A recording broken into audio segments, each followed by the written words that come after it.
Gear up, Scooter fam. So, uh, this is a video I'd hope I never have to make.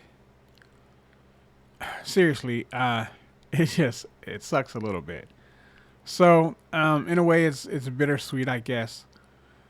Well, let me just start with so late last week after I made my video about which scooter I was going to choose. I I gave it some thought over the next 24 hours, and I decided that my mind was fairly set on getting the Klima. It was at a good price, and possibly that I should go ahead and just pull the trigger. So that's what I did. I went ahead and ordered it on Friday.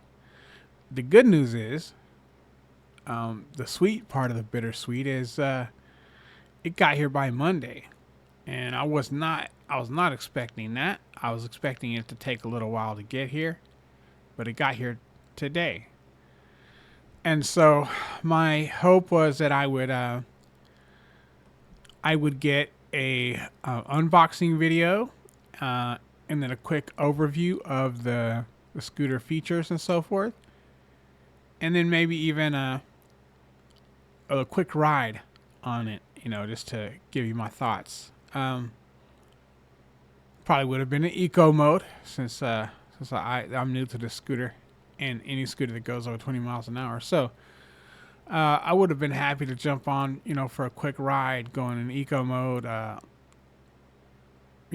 real quick. But that was my plan. So I got the scooter put together. Um, Not too bad, not too bad at all. I've watched lots of videos, so I kind of knew, what everything was, and sort of where it needed to go. So, um, all that being said, I turned the scooter on, and I was checking all the, everything on it, and the brake lights were on all the time. Didn't matter if I was pulling the brake or not; they wouldn't go off.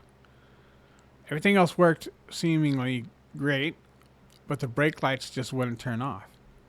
Um, First thing I did was, go on YouTube and see if I could find a video. And Michael Shaw, the founder of Nami, had a video on this. But it looks like the brakes were maybe a little different back when he did this video a year ago. It was with the old system. I didn't see the same things, he was adjusting, but I made a few adjustments on the brakes to try to see if I could get the lights to turn off.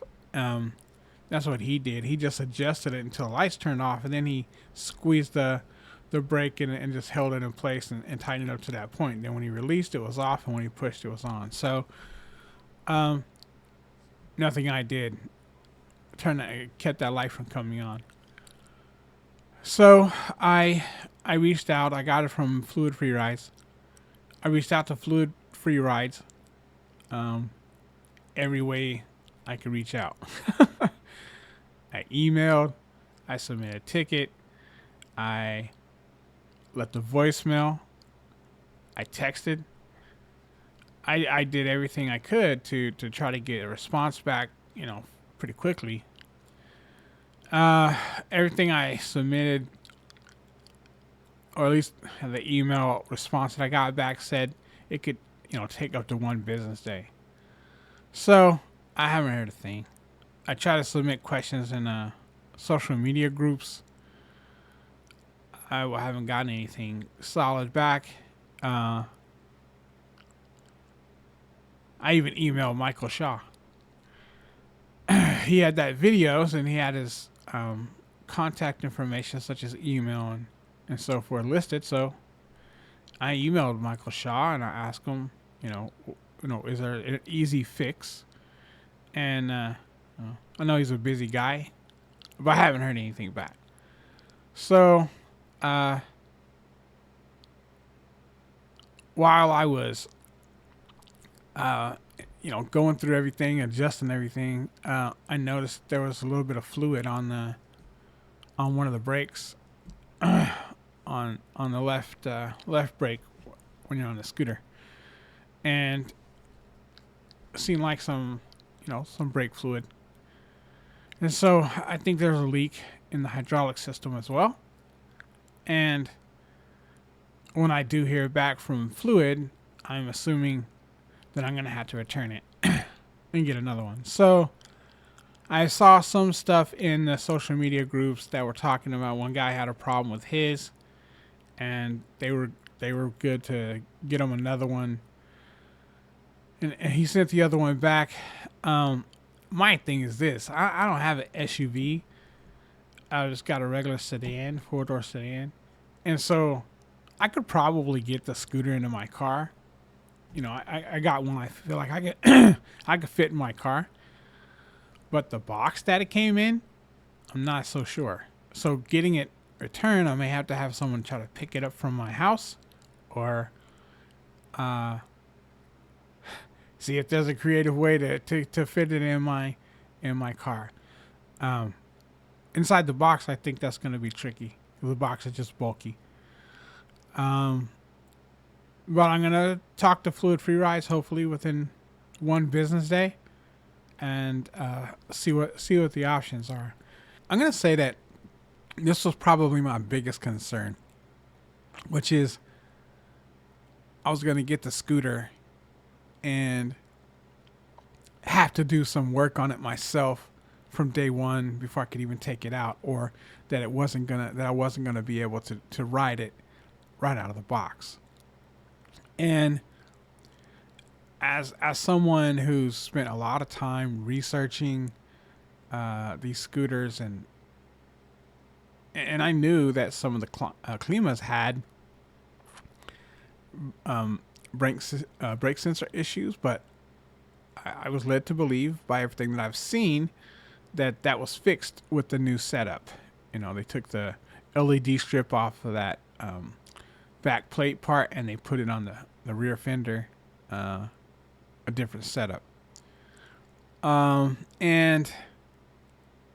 so I did not think I was going to have brake sensor problems. I honestly did not. So it's disappointing. It's disappointing that I'm having these issues right from jump. And I've seen people, and it's across the board. I've got 3 scooters right now, two Journey Max scooters, and now I have a Nami, which you can probably see in the background. Klima, and so I've gotten not one scooter in 100% pristine condition. Not one scooter that I've gotten, whether I paid $500, whether I paid $2,000. This is the 25 amp hour version, as I mentioned in my other video. 2,000 was my budget, so over 2,000 didn't fit my budget. So this one fit. It was great. I got it really quickly, but I'm sorry to say, it doesn't help if I get it really quickly if all I can do is look at it. And it's disappointing. I haven't gotten a single scooter that was just pristine, brand new, no problems.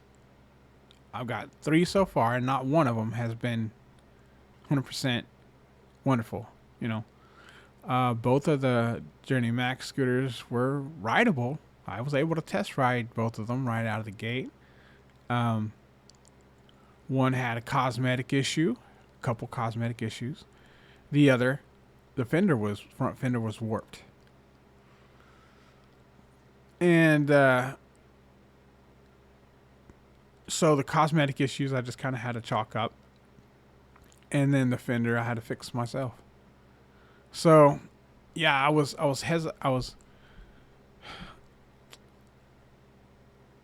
guarded against ordering a $2,000 scooter and having the same thing happen, where I had to fix something myself, or it didn't quite work all the way, or there was some sort of cosmetic defect of some sort that I would have to just kind of deal with, because right now, electric scooters are very much, very much that way. Uh, so yeah, I'm disappointed to say the least. Uh, I'm hoping there's a resolution that makes some sense. Possibly, I can have the FedEx. They delivered it. Possibly, I can have them schedule a pickup and come pick it up, and they'll send me out a fresh Klima, and then I'll do this all again. But at this point, you know, quality control is a real thing. Nami, Mr. Shaw. Um, so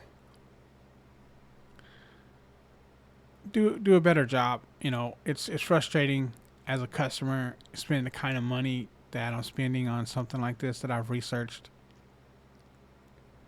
to great depths. Uh, to finally pull the trigger and make a decision, get the scooter. Looks great, looks amazing. Um, I couldn't be happier with how it looks. Uh, so I do get to look at it, but anyway, guys, I'm not gonna stay on here all day and gripe, but I wanted to give you guys an update and keep you in the loop. Uh, I will follow up with an update video. Hopefully at some point an unboxing video, and then one going over all the features and of the scooter with them all working properly at some point, and then even a quick ride, at first impressions section of that first video. And then after that, I'm going to work on sort of a. It's going to take me a little while to get all that together, but a big review, a full review where I go for a ride and I sort of give my opinion about every little detail. So I'm gonna do a range test, and see how far the scooter will go on a single charge before it starts getting crazy. Uh, as far as losing acceleration and so forth. So I'm gonna do all that. Hopefully, when I get this situation resolved. And until then, if you guys enjoyed this content, you found it helpful, please like, share, and subscribe. And happy riding.